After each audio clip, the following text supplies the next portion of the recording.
사무엘하 24장 1절에서 9절 말씀.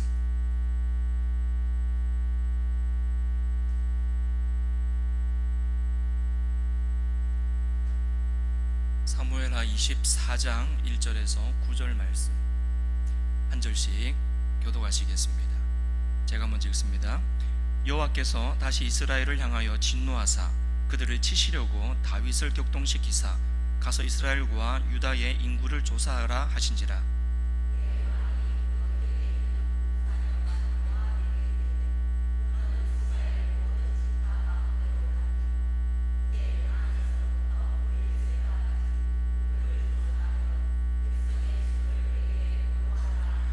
요압이 왕께 아뢰되 이 백성이 얼마든지 왕의 하나님 여호와께서 백배나 더하게 하사 내 주 왕의 눈으로 보게 하시기를 원하나이다. 그런데 내 주 왕은 어찌하여 이런 일을 기뻐하시나이까 하되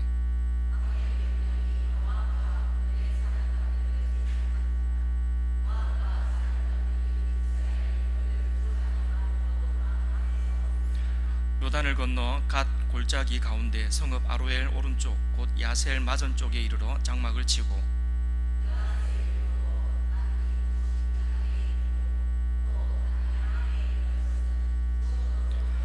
두로 견고한 성에 이르고 히위 사람과 가나안 사람의 모든 성읍에 이르고 유다 남쪽으로 나와 브엘세바에 이르니라.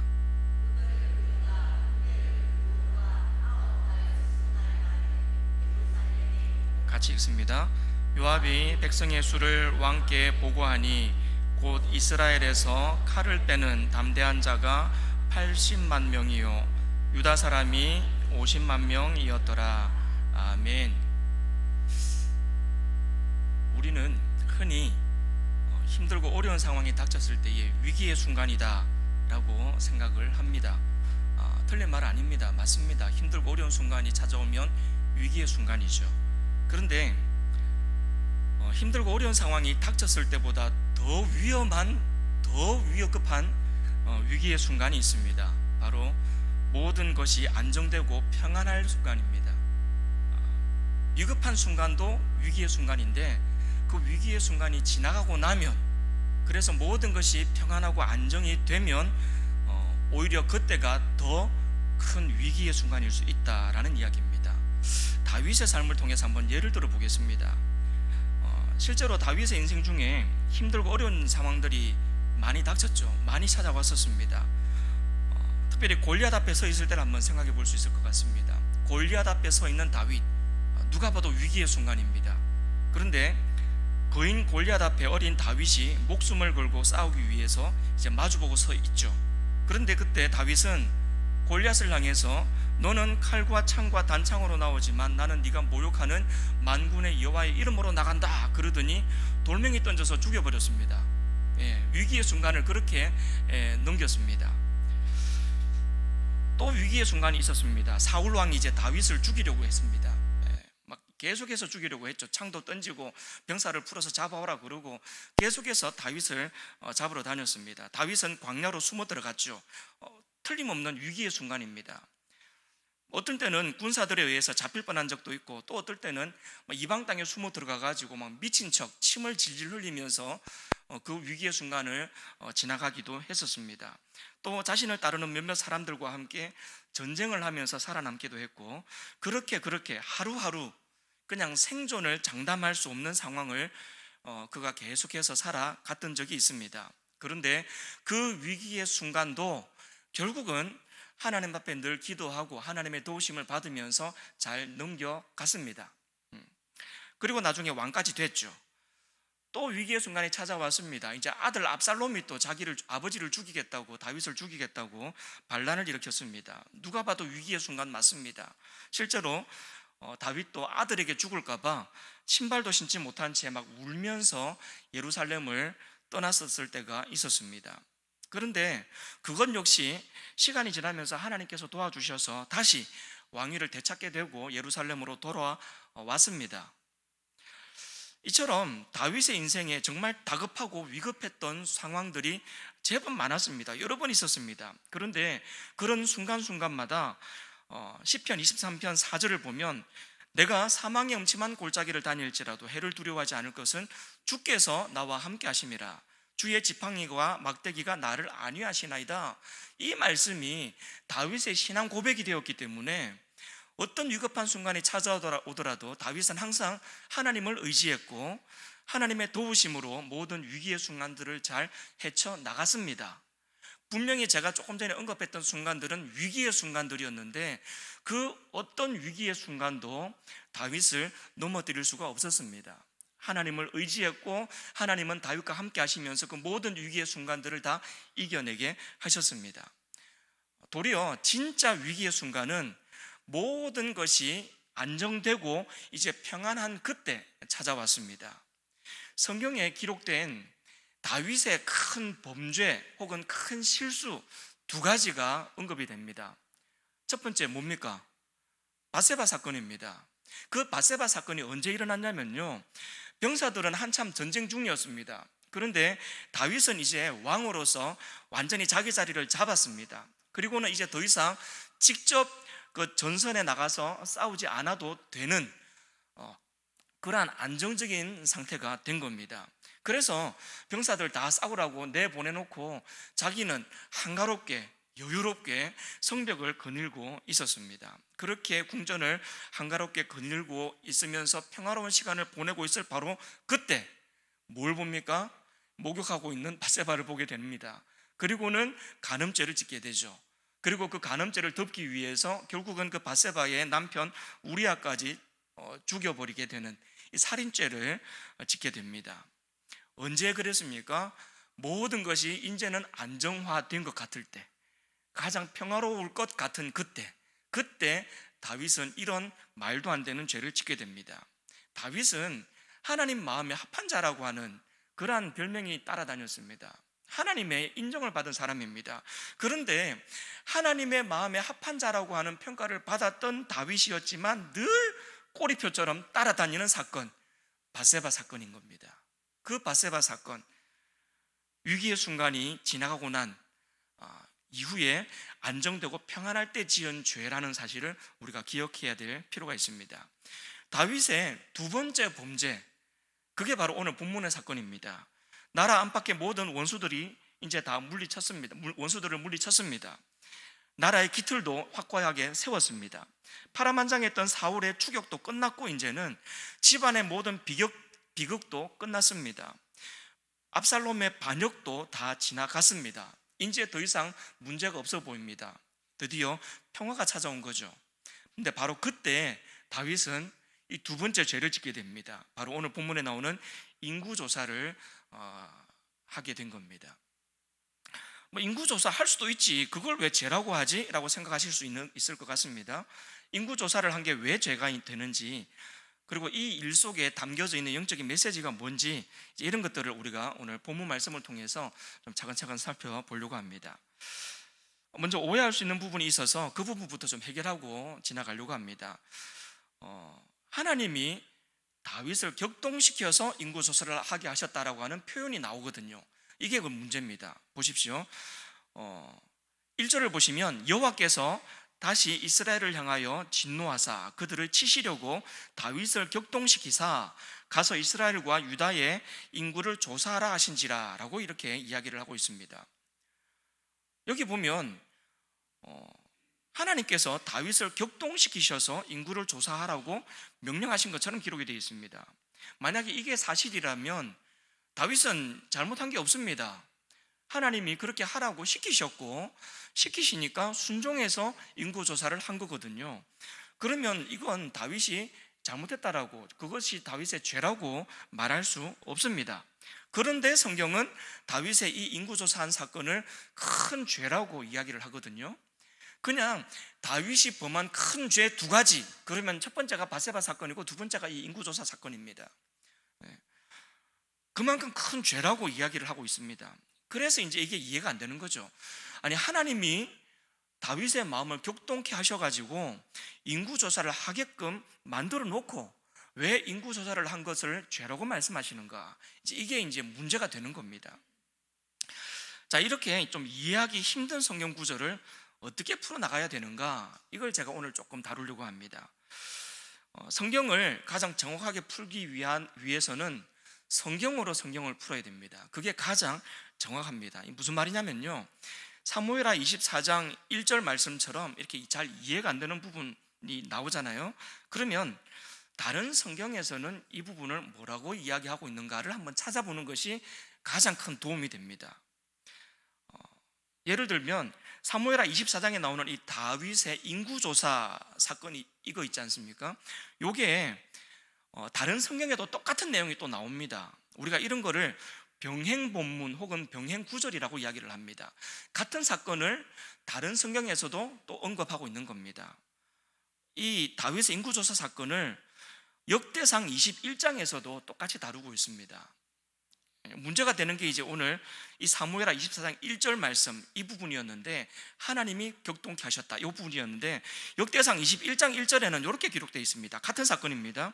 사탄이 일어나 이스라엘을 대적하고 다윗을 충동하여 이스라엘을 계수하게 하니라 라고 말합니다. 똑같은 사건입니다.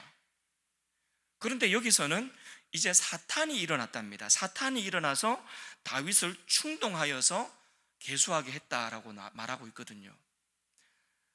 뭐 이상하지 않습니까? 사무엘 하에서는 하나님께서 다윗을 격동시켜가지고 인구조사를 하게 했다고 기록이 되어 있는데, 똑같은 사건을 다루고 있는 역대상에서는 사탄이 다윗을 충동해서 계수하게 했다라고 나오거든요. 뭐가 맞는 겁니까? 여기서 우리가 말씀을 한 구절 더 찾아봐야 됩니다. 야고보서 1장 13절 말씀도 같이 보겠습니다. 보면요, 사람이 시험 받을 때에 내가 하나님께 시험을 받는다 하지 말지니 하나님은 악에게 시험을 받지도 아니하시고 친히 아무도 시험하지 아니하시느니라 라고 이야기를 합니다. 여기를 보면 하나님은 아무도 시험하지 아니하신다라고 분명하게 말씀하고 있죠. 그러니 하나님께서 다윗을 격동시키셔서 인구조사를 실시하게 하신 것은 일단은 뭐가 맞지를 않습니다. 하나님은 그러실 리가 없습니다. 그러면 이제 이거 어떻게 되는가, 어떻게 해석해야 되느냐 이거죠. 분명히 성경의 전체적인 이러한 내용들을 살펴보면 하나님이 다윗을 격동시켜 가지고 인구조사를 하게 만들고 죄를 짓게 만들고, 죄를 짓게 만들어 놓고는 너 왜 죄 지었냐라고 야단을 치신다면 이건 뭔가 맞지 않는 부분인 겁니다. 하나님은 결코 그러실 수가 없는 분인 겁니다.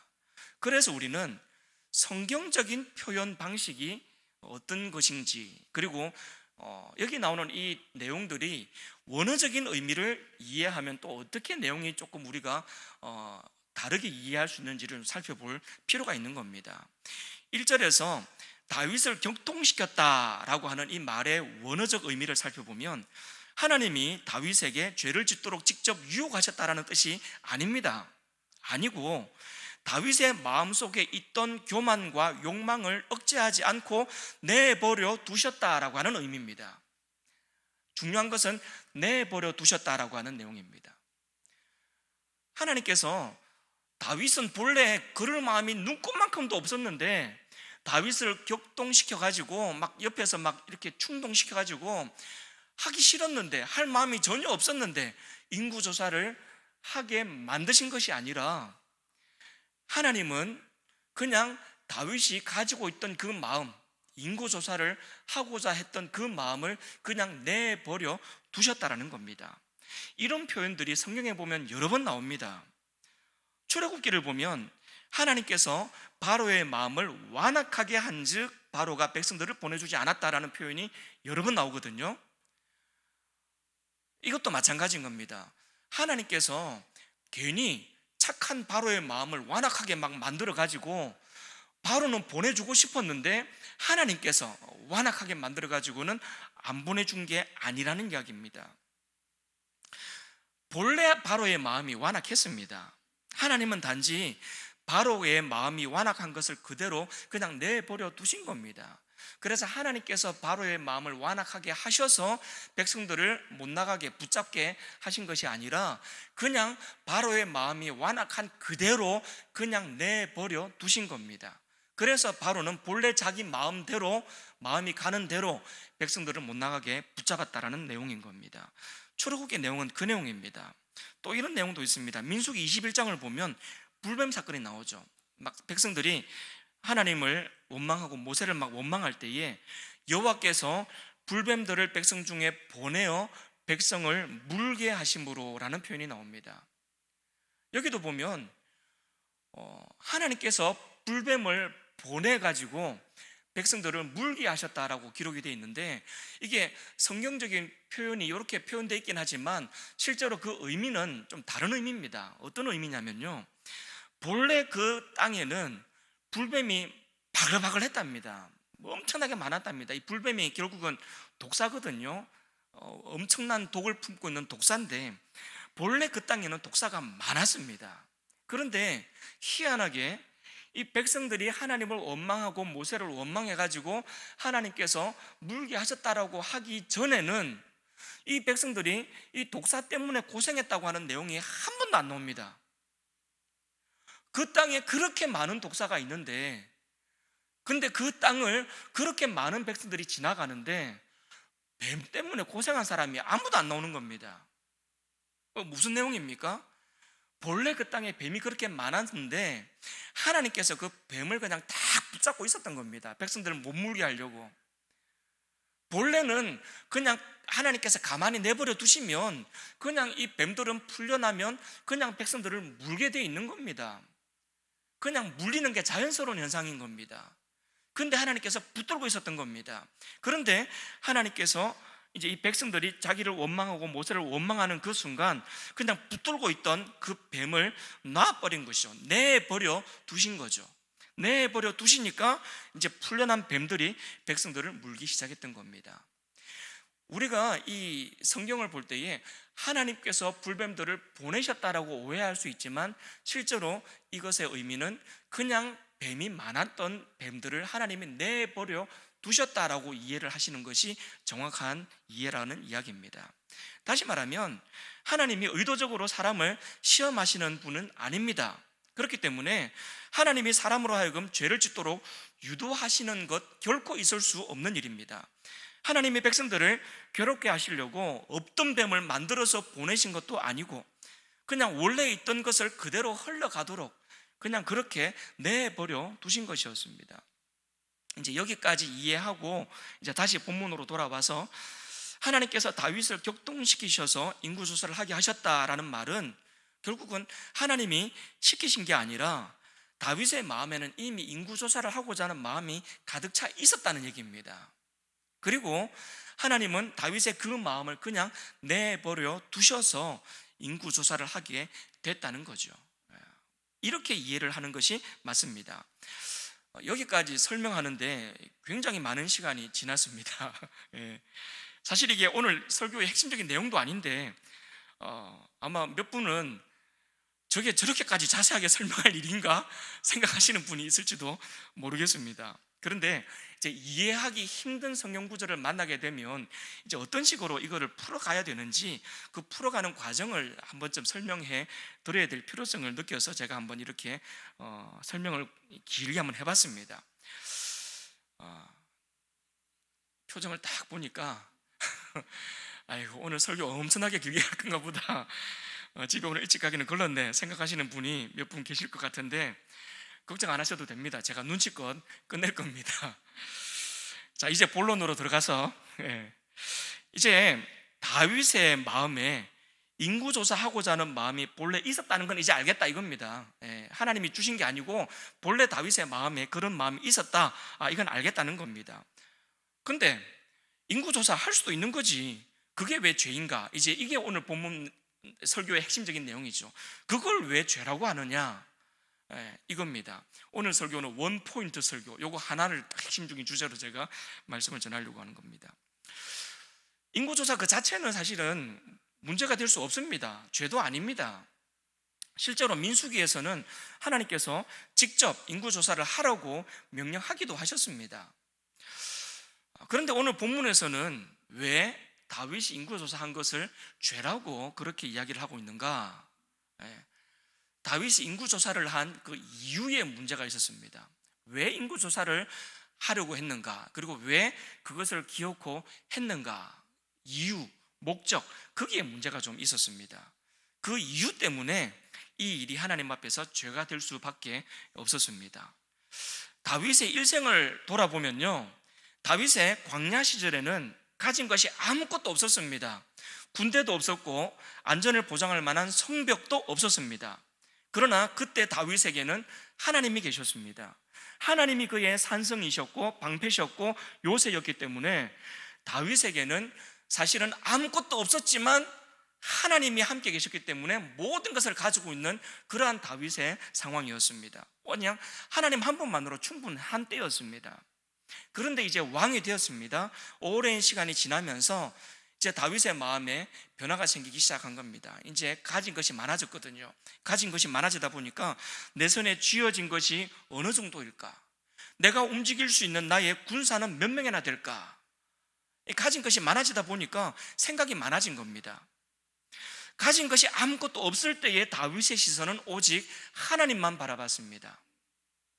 오직 하나님만 향하여 있었다는 얘기입니다. 그런데 가진 것이 많아진 이 순간에 다윗의 시선은 자신의 군대를 향하고 있는 겁니다.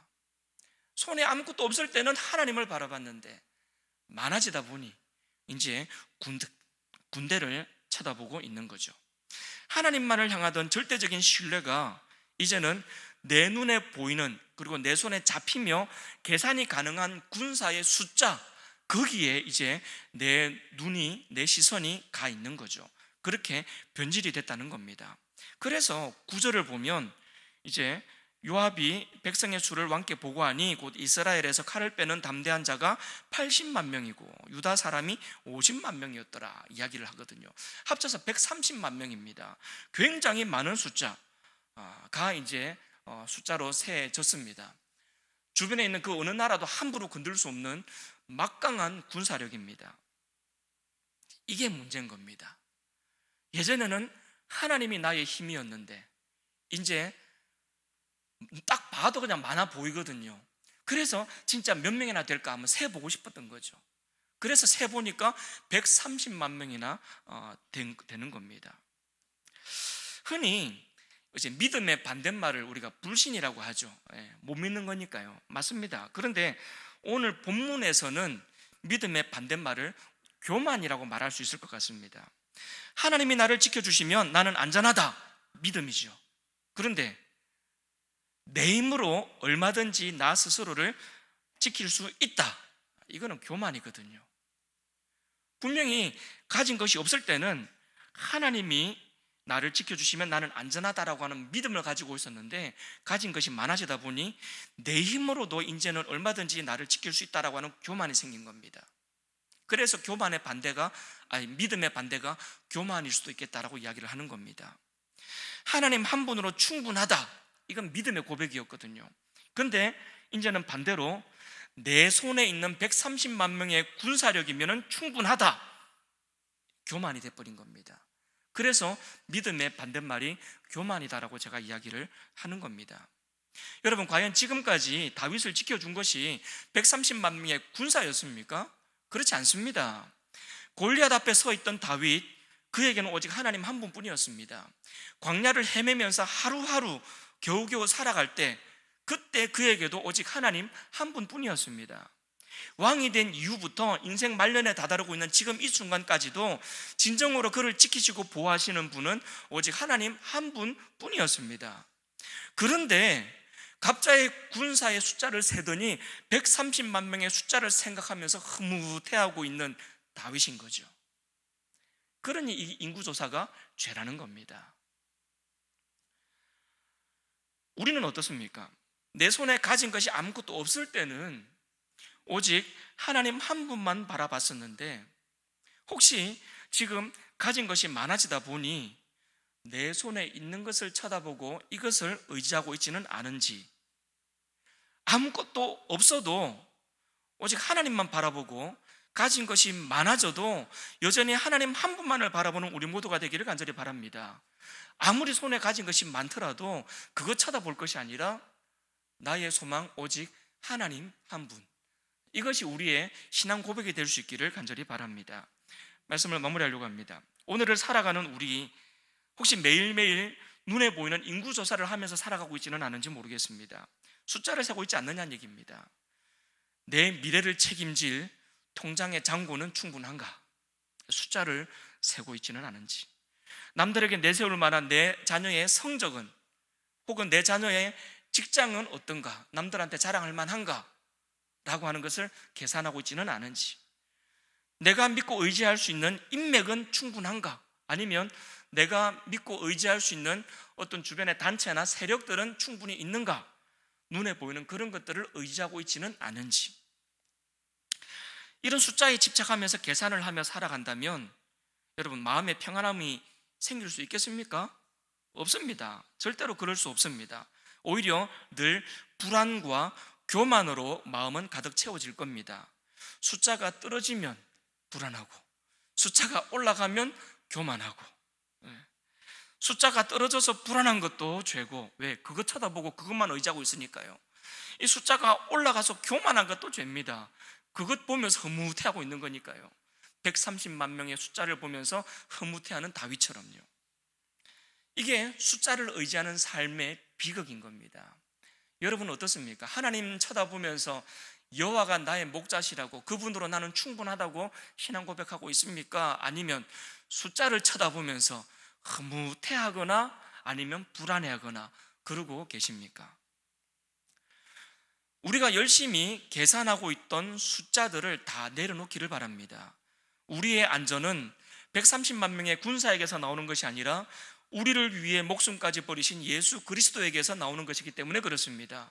누가 뭐라 그래도 예수 그리스도, 그분이 우리를 지키시는 분이고 그분으로 인하여서 우리는 안전해질 수 있습니다. 우리를 위해서 기꺼이 십자가를 지셨을 뿐만 아니라 부활하셔서 지금도 우리와 함께 하시면서 우리를 지키시고 보호하시며 우리의 앞길을 인도하시는 우리 주님께 소망을 두고 살아가시는 저와 여러분 될 수 있기를 주님의 이름으로 축복합니다. 기도하겠습니다. 하나님 감사합니다.